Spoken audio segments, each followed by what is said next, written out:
Phloem आत्मविश्वास से भरी हुई गांव में टेलीपोर्ट हुई, खुद को साबित करने के लिए तैयार।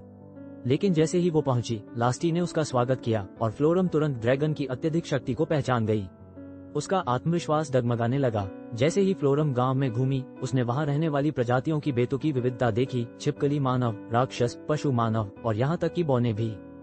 उनके मुख्यालय के अंदर उसने देखा कि vampire princess, angel of annihilation और उसके 3 एग्जीक्यूशन एंजल्स के साथ दरबार लगाए बैठी थी। फिर हाई एल्व्स आए, जो अपने अपहरण कांडों के लिए बदनाम थे। उन्हें इन्फर्नो वुल्व्स और डीमन स्पाइडर्स के साथ मिलकर काम करते देख फ्लोरम को अपनी जिंदगी के फैसलों पर दोबारा सोचना पड़ा। मानो एवेंजर्स आपके पड़ोस में रहते हो और उनसे आपको चिढ़ हो। अपने इंटेल चार्ट का इस्तेमाल करते हुए उसे एहसास हुआ कि मेयर उन सब में सबसे ताकतवर होना चाहिए।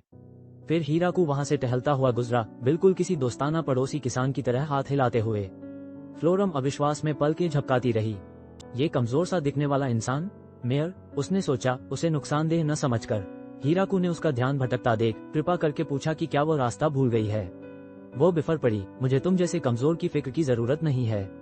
बाद में लास्टी ने फ्लोरम को बताया कि जिस कमजोर इंसान का उसने अपमान किया था वह हीराकू था। वो इंसान हो सकते हैं, उसने आगे कहा, लेकिन वो मेरी माँ को हरा सकते हैं। फ्लोरम अब शर्मिंदा होकर समझ गई कि वो किसी ऐसे व्यक्ति के साथ बहुत बुरा व्यवहार कर रही थी जो उसके पूरे खानदान को मिटा सकता था। समय के साथ हीराकू ने देखा कि फ्लोरम लास्टी के साथ घुल मिल रही थी, लेकिन फिर भी उसके आसपास अजीब व्यवहार कर रही थी, शायद दुआ कर रही थी कि वो कोई रंजिश न रखे। जैसे जैसे मौसम बदलता गया, स्लाइम्स की संख्या बढ़ने लगी। एक बेहद महत्वाकांक्षी स्लाइम को अंगूर के रस का चस्का लग गया और वो स्टोर रूम में घुसकर पूरे बैरल गटक जाता था। लड़कियों ने तुरंत उसकी पंचायत बैठाकर उसे सबसे बड़े जुर्म का दोषी पाया, उनकी दारू के साथ खिलवाड़ करना। हीराकू को उस छोटे से जीव पर दया आ गई और उसने उसे माफ कर दिया। जल्द ही वो स्लाइम दावतों में नियमित रूप से आने लगा, क्योंकि पार्टी में बिना बुलाए आए पीने के शौकीन बूंद को कौन पसंद नहीं करेगा। पतझड़ आ गया और दावत का आनंद लेते हुए हीराकू ने आह भरी, काश वो इसमें कुछ समुद्री भोजन भी शामिल कर पाता। भविष्यवाणी शायद, लेकिन पहले उस कीचड़ से निपटते हैं। फ्लोरम एक योजना बनाता है और उन्हें समुद्री उत्पादों के लिए दक्षिणी बंदरगाह जाने का निर्देश देता है। लास्टी कूद पड़ता है और लड़कियों के साथ वहां उड़ान भरने की पेशकश करता है।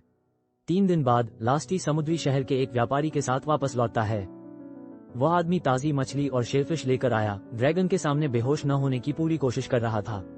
अपने सामान के साथ उसने 3 लक्ष्य रखे, गांव के मुखिया से मिलना, व्यापार की शर्तों पर बातचीत करना और उनका आधिकारिक व्यापार राजदूत बनना। वो ग्रेट ट्री विलेज को पैसों की मशीन बनाने का वादा करता है, उनकी आमदनी कई गुना बढ़ा देगा। ऐसे आदमी के लिए बड़े बड़े दावे, जो अभी भी जान बचाकर भागने को तैयार दिखता है।